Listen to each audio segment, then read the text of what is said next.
Carlos Castaneda's A Separate Reality,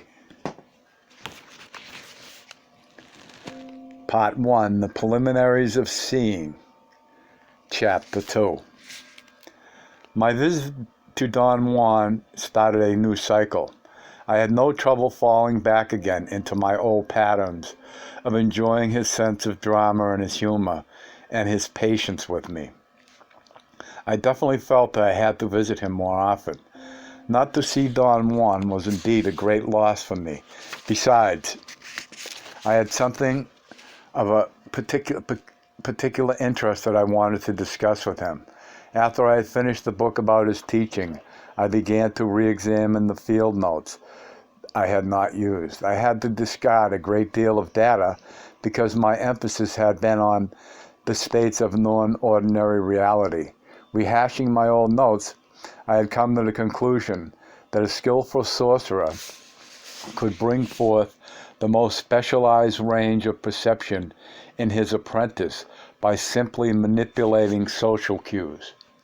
My whole argument about the nature of these manipulatory procedures rested on the assumption that a leader was needed to bring forth the necessary range of perception.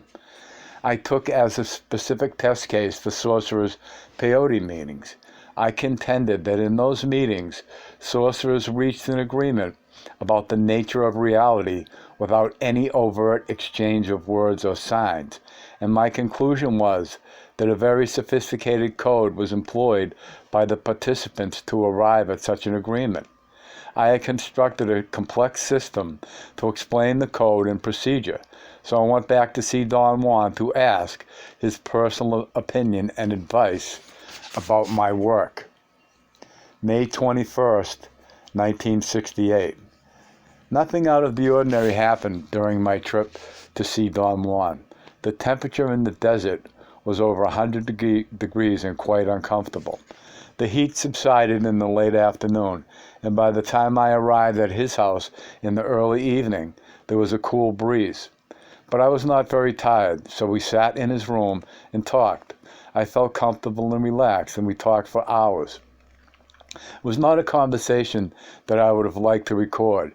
It was not really trying to make great sense or try to draw a great meaning. We talked about the weather, the crops, his grandson, the Yaqui Indians, the Mexican government. I told Don Juan how much I enjoyed the exquisite sensation of talking in the dark.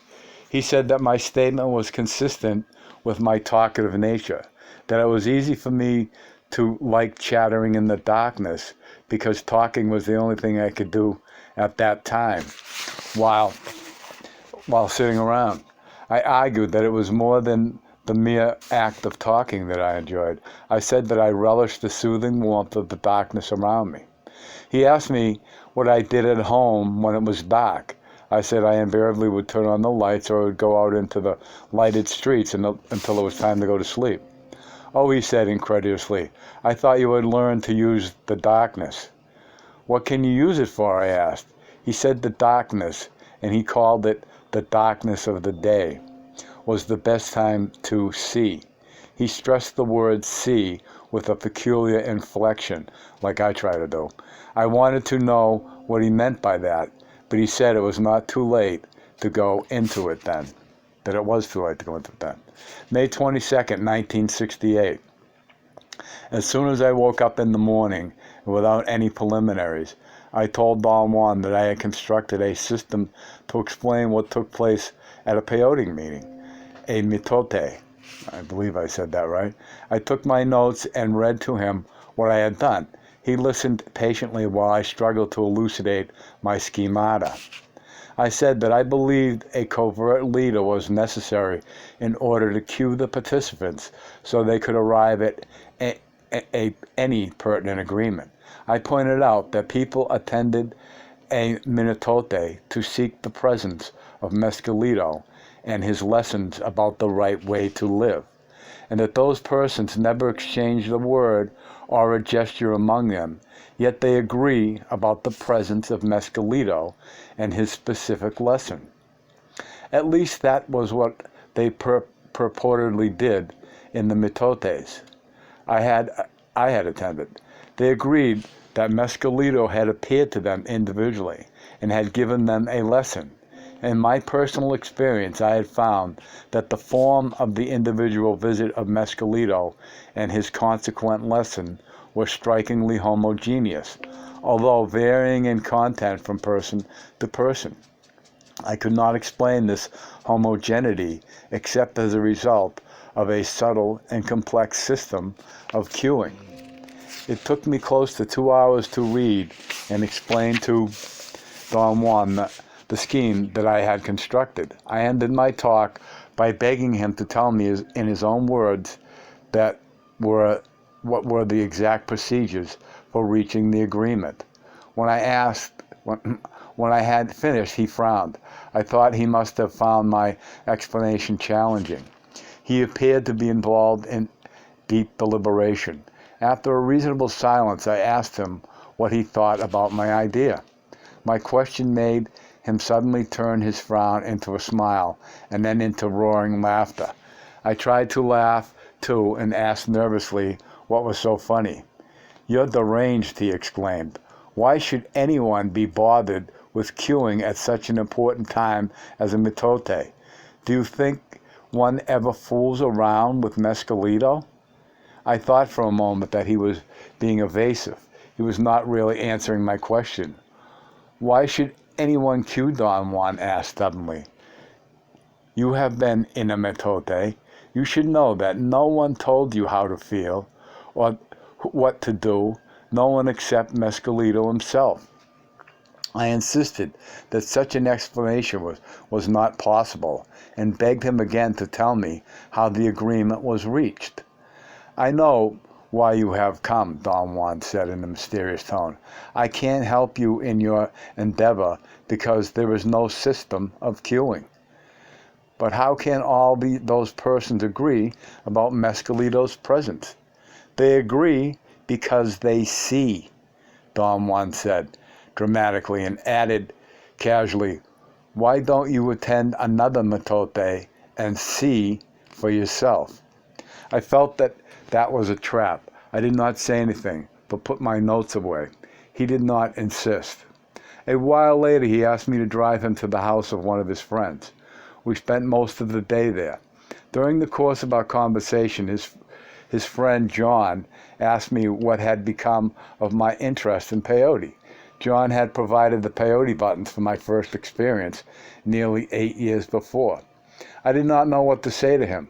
Don Juan came to my aid and told John I was doing fine. On our way back to Don Juan's house, I felt obliged to make a comment about John's question, and I said, among other things, that I had no intention of learning any more about peyote because it required a kind of courage I did not have, and that I had really meant it when I had said that I had quit. Don Juan smiled and did not say anything. I kept on talking until we got to the house. We sat on the clean area in front of the door. It was a warm, clear day, and there was enough of a breeze in the late afternoon to make it pleasant. Why do you have to push so hard?" Don Juan said suddenly. "How many years have you been saying that you don't want to learn anymore?" 3. "Why are you so vehement about it?" I feel that I am betraying you, Don Juan. I think that's why I'm always talking about it." "You're not betraying me. I have failed you. I have run away. I feel I am defeated." "You did what you can. Besides, you haven't been defeated yet. What I have to teach you is very hard. I, for instance, found it perhaps even harder than you. But you kept at it, Don Juan. My case is different. I gave up, and I have come to see you not because I want to learn, but only because I want to ask you to clarify a point in my work." Don Juan looked at me for a moment, and then he looked away. "You ought to let the smoke guide you again," he said forcefully. "No, Don Juan, I can't use your smoke anymore. I think I have exhausted myself." "You haven't begun." "I am too afraid." "So you're afraid. There's nothing new to being afraid. Don't think about your fear. Think about the wonders of seeing." "I sincerely wish I could think about those wonders, but I can't. When I think about your smoke, I feel a sort of darkness coming upon me. It is as if there were no more people on the earth, no one to turn to. Your smoke has shown me the ultimate of loneliness, Don Juan. That's not true. Take me, for example. The smoke is my ally, and I don't feel such a loneliness. But you're different. You've conquered your fear. Don Juan patted me gently on the shoulder. You're not afraid, he said softly. His voice carried a strange accusation. Am I lying about my fear, Don Juan? I'm not concerned with lies, he said severely. I'm concerned with something else. The reason you don't want to learn is not because you're afraid. It's something else. I vehemently urged him to tell me what it was. I pleaded with him, but he did not say anything. He just shook his head as if he could not believe I did not know it. I told him that perhaps it was inertia which kept me from learning. He wanted to know what the meaning of the word inertia was. I read to him from my dictionary. The tendency of matter to remain at rest, or if moving, to keep moving in the same direction, unless affected by some outside force. Unless affected by some outside force, he repeated. That's about the best word you found. I've told you already.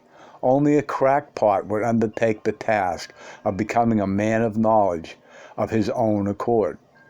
A sober-headed man has to be tricked into doing it. I'm sure there must be scores of people who would gladly undertake the task, I said. Yes, but those don't count. They are usually cracked. They are like gourds that look fine from the outside, yet they would leak the minute you put pressure on them, the minute you filled them with water. I had to trick you into learning once, the same way my benefactor tricked me. Otherwise, you wouldn't have learned as much as you did. Perhaps it's time to trick you again. The tricking to which he was referring was one of the most crucial points of my apprenticeship. It had taken place years before, yet in my mind it was as vivid as if it had just happened. Through very artful manipulation, Don Juan had once forced me into a direct and terrifying confrontation with a woman reputed to be a sorceress. The clash resulted in a profound animosity on her part. Don Juan exploited my fear of the woman as motivation to continue with the apprenticeship, claiming that I had to learn more about sorcery in order to protect myself against her magical onslaughts. The end results of his tricking was so convincing that I sincerely felt I had no other recourse than to learn as much as possible if I wanted to stay alive. If you're planning to scare me again with that woman, I simply won't come back anymore, I said. Don Juan's laughter was very joyous. Don't worry, he said reassuringly. Tricks with fear won't work with you anymore. You're no longer afraid. But if it is needed, you can be tricked wherever you are. You don't have to be around here for that. He put his arms behind his head and lay down to sleep. I looked on my notes until he woke up a couple of hours later. It was almost dark then. Noticing that I was writing, he sat up straight and, smiling, asked me if I had written myself out of my problem. May 23rd, 1968. We were talking about Oaxaca. I told Don Juan that once I had arrived in the city on a day when the market was open, a day when scores of Indians from all over the area flocked to town to sell food of all kinds and all kinds of trinkets. I mentioned that I was particularly interested in a man who was selling medicinal plants. He carried a wooden kit which he kept a small number of jars with dry, shredded plants, and he stood in the middle of the street holding one jar, yelling a very peculiar sing-song. I bring here, he would say, for fleas, flies, mosquitoes, and lice, also for pigs, horses, goats, and cows. I have here for all maladies of man, the mumps, the measles, rheumatism, and gout. I bring here for the heart, the liver, the stomach, and the loin. Come near, ladies and gentlemen. I bring here for fleas, flies, mosquitoes, and lice. I had listened to him for a long time. His format consisted of enumerating a long list of man's diseases for which he claimed to have a cure. The device he used to give rhythm to his sing-song was to pause after naming a set of 4. Don Juan said that he also used to sell herbs in the market in Oaxaca when he was young. He said he still remembered his selling pitch, which he yelled it for me. He said that he and his friend Vicente used to make concoctions. Those concoctions were really good, Don Juan said. My friend Vicente used to make great extracts of plants. I told Don Juan that once during one of my trips to Mexico, I had met his friend Vicente. Don Juan seemed to be surprised and wanted to know more about it. I was driving through Durango at the time and remembered that Don Juan had once told me that I should pay a visit to a friend who lived there. I looked for him and found him and talked to him for a while. Before I left, he gave me a sack with some plants and a series of instructions for replanting one of them. I stopped on my way to the town of Aguascalientes and made sure there were no people around. For at least 10 minutes I had been watching the road and surrounding area.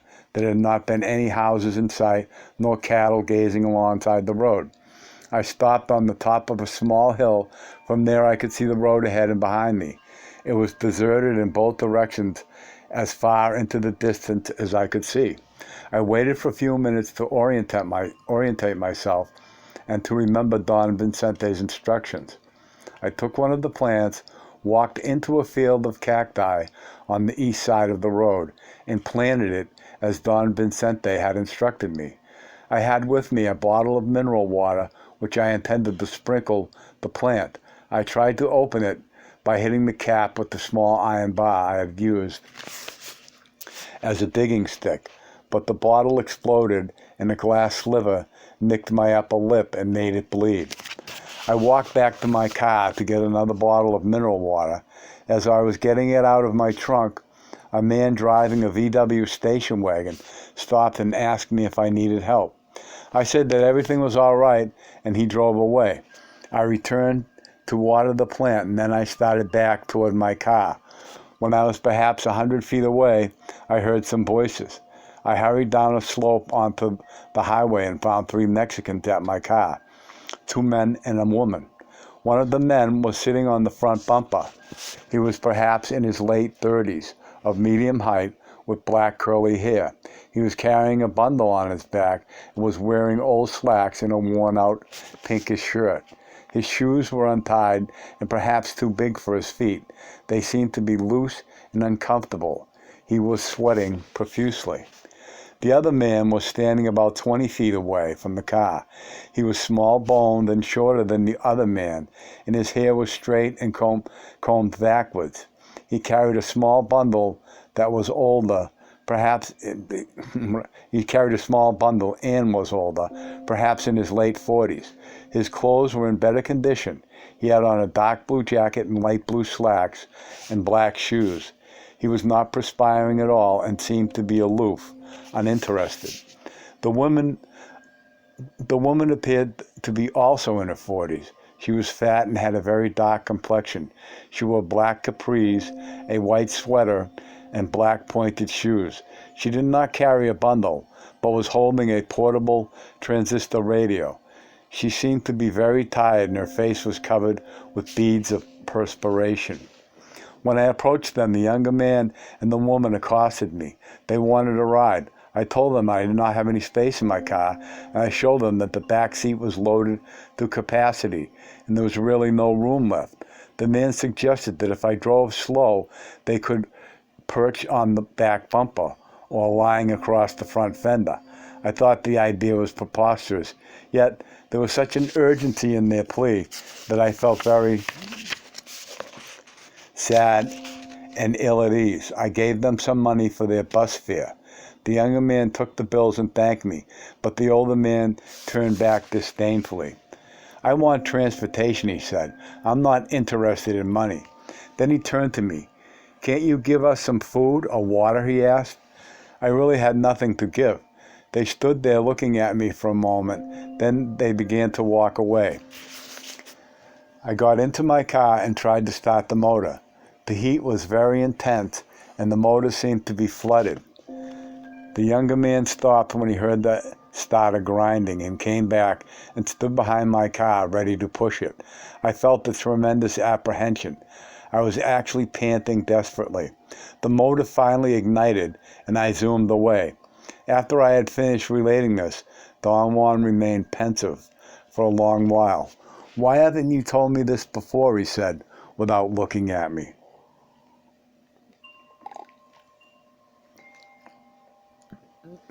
I did not know what to say. I shrugged my shoulders and told him that I never thought it was important. "It's damn important," he said. "Vincente is a first-rate sorcerer. He gave you something to plant because he had his reasons. And if you encountered 3 people who seemed to have popped out of nowhere right after you had planted it, there was a reason for that, too. But only a fool like you would discard the incident and think it wasn't important." He wanted to know exactly what had taken place when I had paid Don Vincente a visit. I told him that I was driving across town and passed by the market. I had gotten the idea of looking for Don Vincente. I walked into the market and went into the section for medicinal plants. There were 3 stands in a row, but they were run by 3 fat women. I walked to the end of the aisle and found another stand around the corner. There was a thin, small-boned, white-haired man. He was at that moment selling a bird cage to a woman. I waited around until he was by himself. Then I asked him if he knew Vincente Medrano. He told me. He looked at me without an answer. "How do you..." Boy, I'm screwing up there. "Why do you want to know that? Why do you want to know Vincente Medrano?" he said finally. I told him I had come to pay him a visit on behalf of his friend, and he gave me Don Juan's name. The old man looked at me, and I gave him Don Juan's name. The old man looked at me for an instant. Then he said he was Vincente Medrano and was at my service. He asked me to sit down. He seemed to be pleased, very relaxed, and genuinely friendly. I told him about my friendship with Don Juan. I felt that there was an immediate bond of sympathy between us. He told me he had known Don Juan since they were in their 20s. Don Vincente had only words of praise for Don Juan. Toward the end of our conversation, he said in a vibrant tone, "Don Juan is a true man of knowledge. I myself have dwelled only briefly with plant powers. I was always interested in their curative properties. I have even collected botany books, which I sold only recently." He remained silent for a moment. He rubbed his chin a couple of times. He seemed to be searching for a proper word. "You may say that I am only a man of lyric knowledge," he said. "I am not like Don Juan, an Indian brother." Don Vincente was silent again for another moment. His eyes were glassy, and he stared at the floor by my left side. Then he turned to me and said, almost in a whisper, "Oh, how high soars my Indian brother." Don Vincente got up. It seemed to be that our conversation was finished. If anyone else had made a statement about an Indian brother, I would have taken it as a cheap cliché. Don Vincente's tone, however, was so sincere and his eyes were so clear that he enraptured me with the image of his Indian brother soaring so high, and I believed he meant what he had said. "Lyric knowledge, my eye," Don Juan exclaimed after he recounted the whole story. "Vincente is a brujo. Why did you go see him?" I reminded him that he himself had asked me to visit Don Vincente. "That's absurd," he exclaimed dramatically.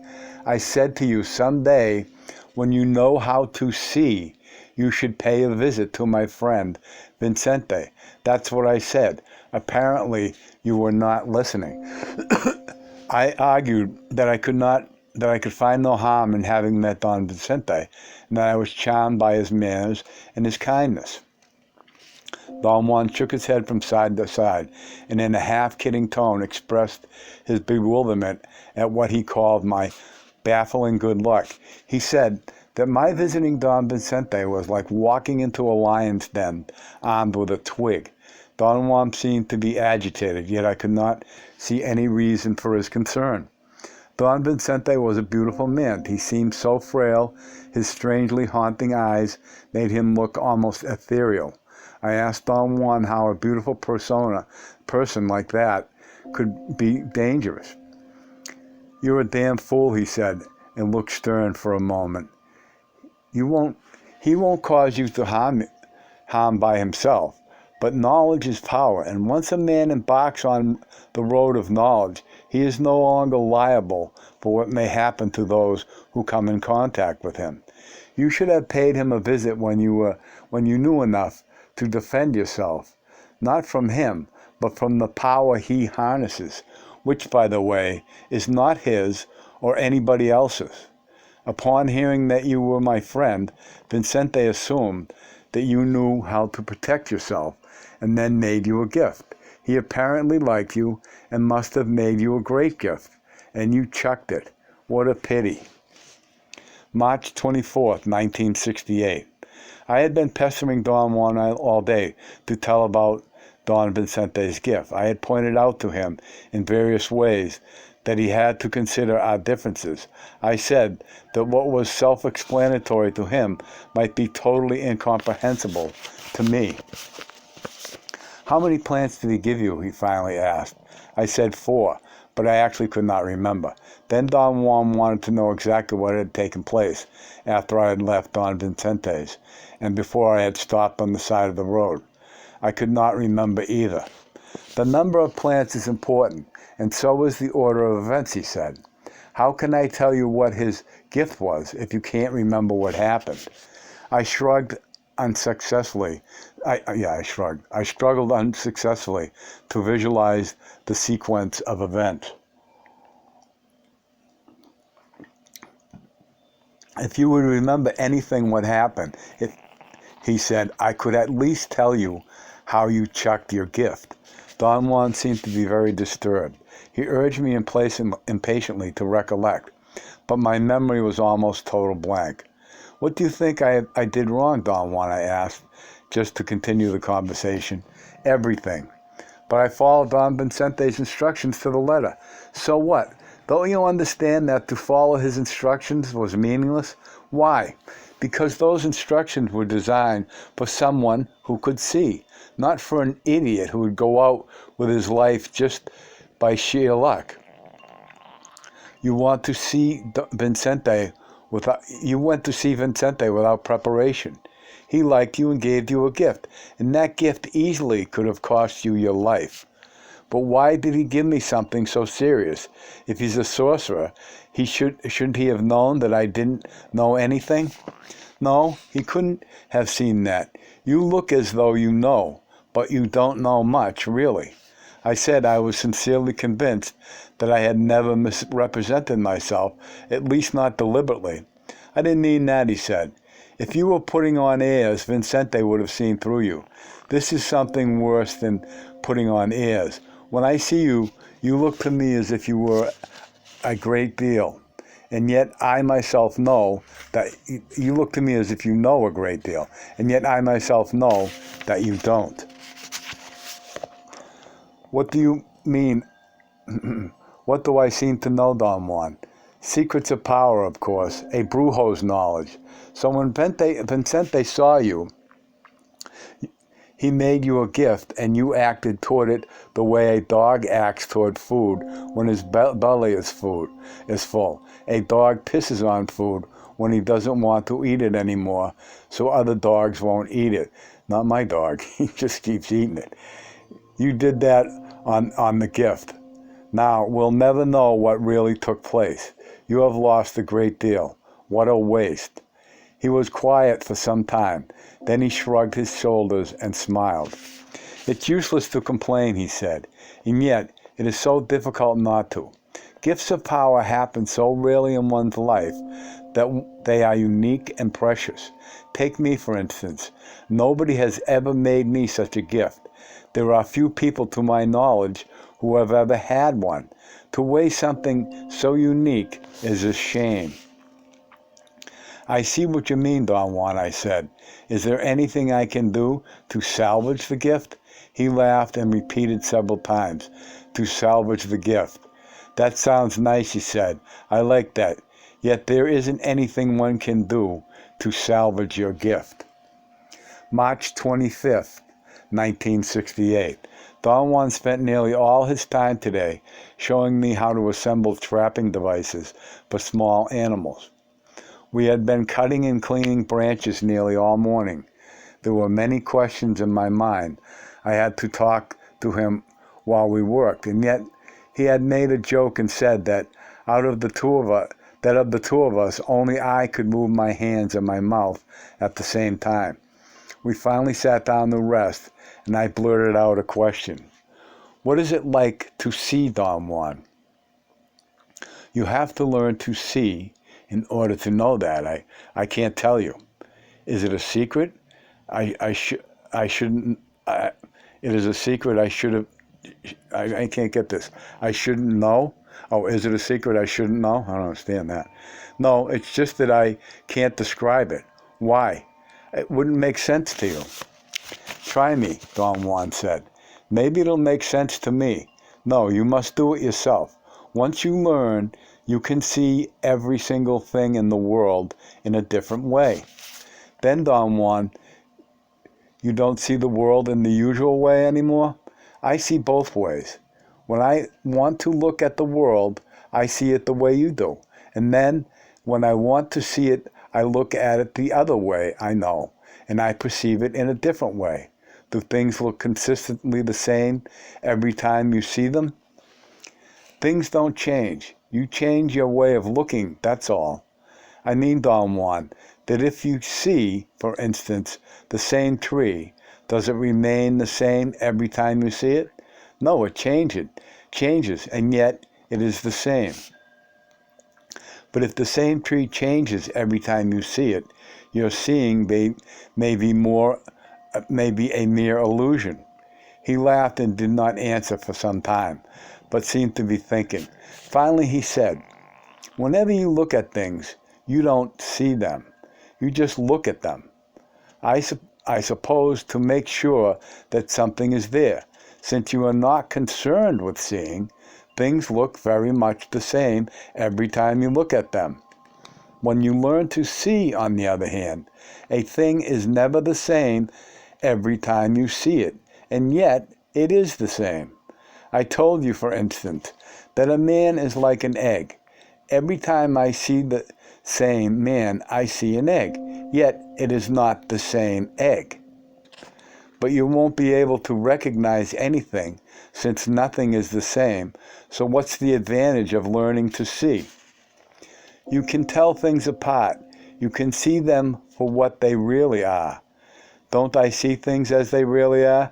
No. Your eyes have learned to look. Take, for example, the 3 people you encountered, the 3 Mexicans. You have described them to me in detail, and even told me what clothes they wore, and that only proved to me that you didn't see them at all. If you were capable of seeing, you would have known on the spot that they were not people. They were not people. What were they? They were not people, that's all. But that's impossible. They were just like you and me. That's not what they were, I'm sure of it. I asked him if they were ghosts or spirits or the souls of dead people. His reply is that he did not know what ghosts or spirits or souls of dead people were. I translated for him the Webster's dictionary definition of the word ghost: the supposed disembodied spirit of a dead person conceived of as appearing to the living as a pale, shadowy apparition. And then the definition of spirit: a supernatural being, especially one thought of as a ghost or as inhabiting a certain region, being of a certain good or evil character. He said that they could perhaps be called spirits although the definition I had read was not quite adequate to describe them.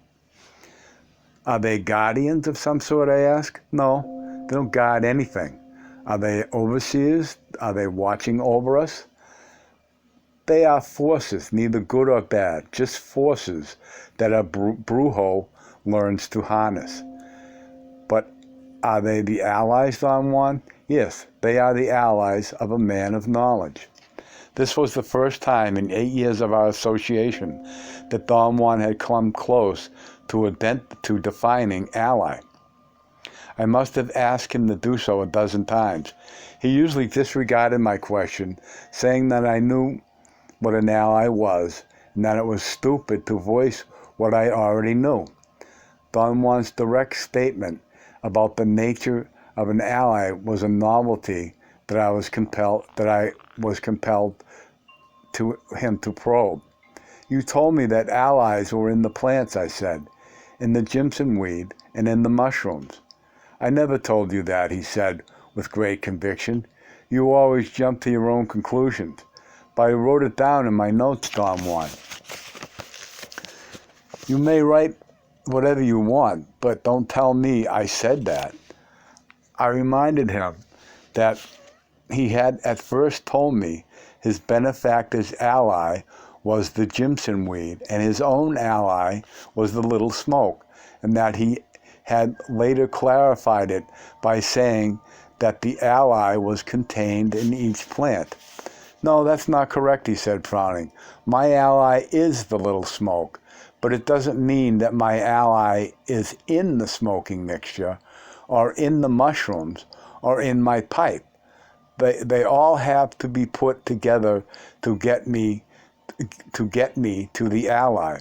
And that ally I call little smoke for reasons of my own. Don Juan said that the three people I had seen, whom he called those who are not people, los que no son gente, were in reality Don Vincente's allies. I reminded him that he had established that the difference between an ally and Mescalito was that an ally could not be seen, while one could easily see Mescalito. We involved ourselves in a long discussion then. He said that he had established the idea that an ally could not be seen because an ally adopted any form. When I pointed out that he had once said that Mescalito adopted any form, Don Juan dropped the whole conversation, saying that the seeing to which he was referring was not the ordinary looking at things, that my confusion stemmed from my insistence on talking. Hours later, Don Juan started back again on the topic of the allies. I felt that he was somehow annoyed by my questions, so I had not pressed him any further. He was showing me then how to handle a trap for rabbits. I had to hold a long stick and to bend it as far as possible so he could tie a string around the ends. The stick was fairly thin, but still demanded considerable strength to bend. My head and arms were shivering with great exertion, and I was nearly exhausted when finally he tied the string. We sat down and began to talk. He said it was obvious to me that I could not comprehend anything unless I talked about it, and that he did not mind my questions and was going to tell me about the allies. The ally, hang on a second here. The ally is not in the smoke, he said. The smoke takes you to where the ally is. And when you become one with the ally, you don't ever have to smoke again. From then on, you can summon your ally at will and make him do anything you want. The allies are neither good nor evil, but are put to use by the sorcerers for whatever purpose they see fit. I like the little smoke as an ally because it doesn't demand much of me. It's constant and fair. How does an ally look to you, Don Juan? Those three people I saw, for instance, who look like ordinary people to me, how could they look? How would they look to you? They would look like ordinary people.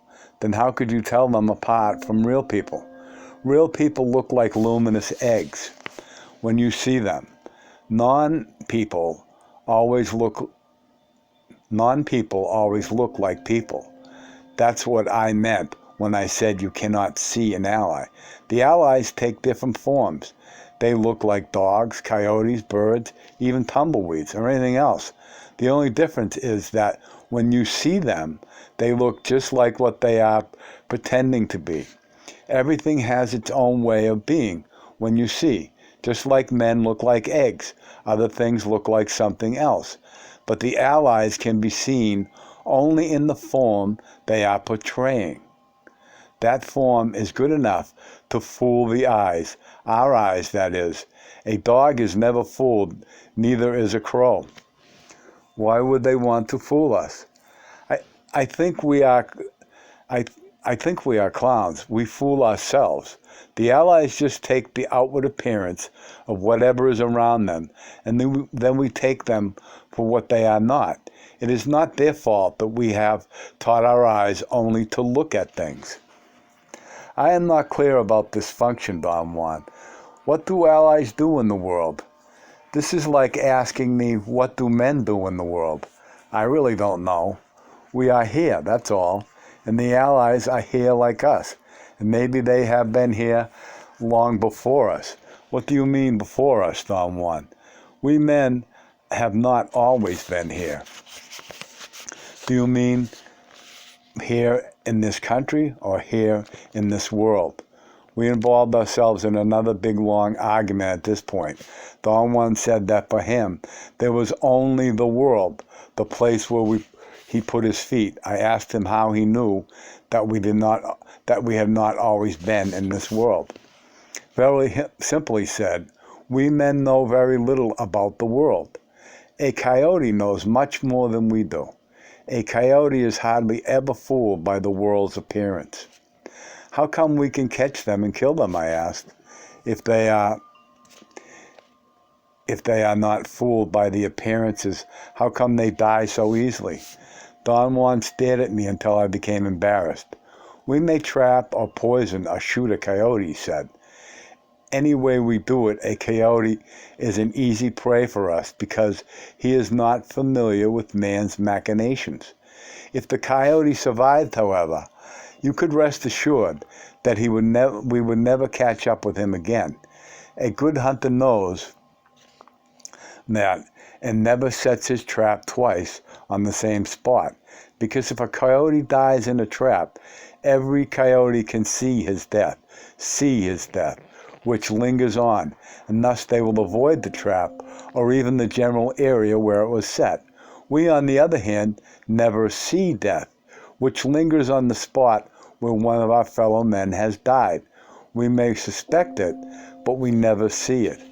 Can a coyote see an ally? Certainly. How does an ally look to a coyote? I would have to be a coyote to know that. I can tell you, however, that to a crow it looks like a pointed hat, round and wide at the bottom, ending in a long point. Some of them shine, but the majority of them are dull and appear to be very heavy. They resemble a dripping piece of cloth. They are foreboding shapes. How do they look to you when you see them, Don Juan? I told you already that they look like whatever they're pretending to be. They take any shape or size that suits them. They could be shaped like a pebble or a mountain. Do they talk or laugh or make any noise? In the company of men, they behave like men. In the company of animals, they behave like animals. Animals are usually afraid of them, however. If they are accustomed to seeing the allies, they leave them alone. We ourselves do something similar. We have scores of allies among us, but we don't bother them, since our eyes can only look at things. We don't notice them. Do you mean that some of the people I see in the street are not really people, I asked, truly bewildered by his statement. Some of them are not, he said emphatically. His statement seemed preposterous to me, yet I could not seriously conceive of Don Juan's making such a remark purely for effect. I told him it sounded like a science fiction tale about beings from another planet. He said he did not care how it sounded, but some people in the streets were not people. You must think, why must you think that every person in a moving crowd is a human being? He asked, with an air of utmost seriousness. I really could not explain why, except that I was habituated to believe that as an act of sheer faith on my part. He went on to say how much he liked to watch busy places and a lot of people, and how he would sometimes see a crowd of men who looked like eggs, and among that mass of egg-like creatures he would also spot one who looked just like a person. It's very enjoyable to do that, he said, laughing. Or at least it's enjoyable for me. I like to sit in parks and bus depots and watch. Sometimes I can spot an ally right away. Other times I can see only real people. Once I saw two allies sitting in a bus side by side. That's the only time in my life I have seen two together. Did it have a special significance for you to see two of them? Certainly, anything they do is significant. From their actions, a brujo can sometimes draw his power. Even a brujo who doesn't have an ally of his own, as long as he knows how to see, he can handle power by watching the acts of the allies.